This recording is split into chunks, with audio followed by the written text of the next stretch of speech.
Au nord-ouest de l'Europe, la péninsule scandinave s'étend bien au-delà du cercle polaire arctique.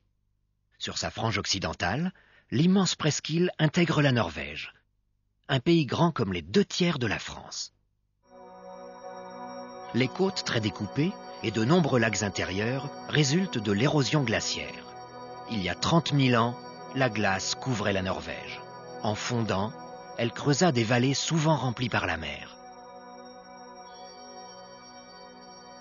À partir du littoral, le relief prend vite de la hauteur. Le tiers du territoire dépasse 600 mètres d'altitude et le point culminant atteint près de 2500 mètres. D'importantes ressources sont tirées de la forêt, qui couvre le quart du pays en se raréfiant vers le nord. En Norvège, l'eau ne manque pas. Son usage est pourtant sévèrement contrôlé. L'eau est un patrimoine national alimenté par plus de 1600 glaciers.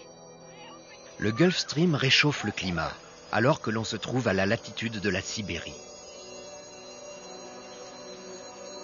Vers le Cap Nord, le jour est quasi permanent en été, alors qu'entre novembre et janvier, la nuit n'en finit pas.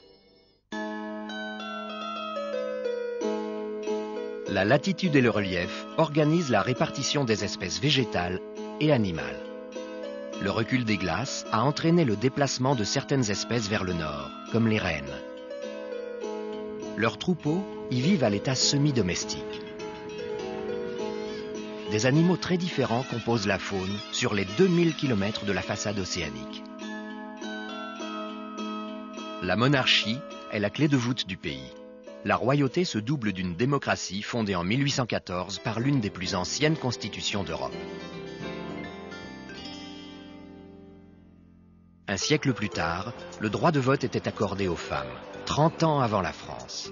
L'égalité homme-femme est en marche.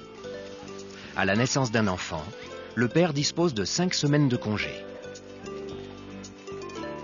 Au point de vue ethnique, les Norvégiens sont en majorité d'origine germanique, sauf la minorité des Lapons, ou Samis, au nord du pays. L'immigration assure aujourd'hui la moitié de la croissance démographique.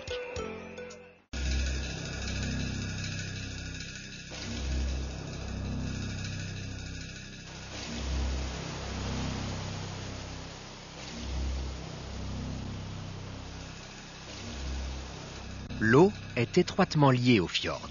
Le mot fjord est norvégien d'origine. Il signifie passe maritime ou chenal. Mais attention, d'un point de vue géologique, le fjord doit son existence à un glacier et à rien d'autre.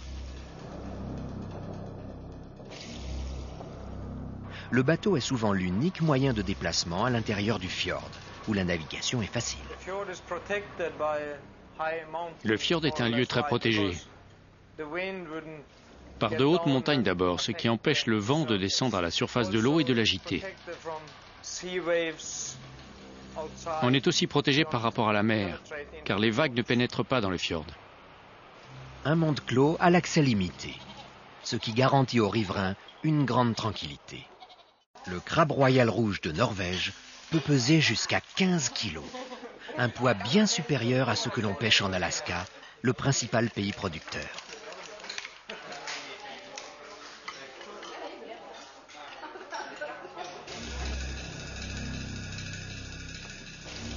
L'express côtier arrive au bout de son long voyage. Dans une baie du Varangerfjord se blottit la ville de Kirkenes. Distance d'Oslo, 2500 km par la route.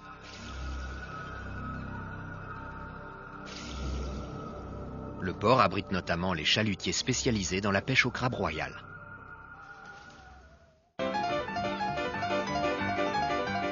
Le plus dur, c'est parfois d'expliquer aux rennes que la course est finie.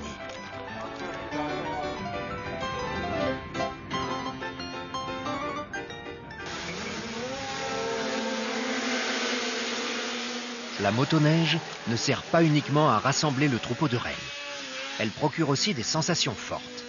En compétition, les Scandinaves figurent parmi les meilleurs pilotes mondiaux.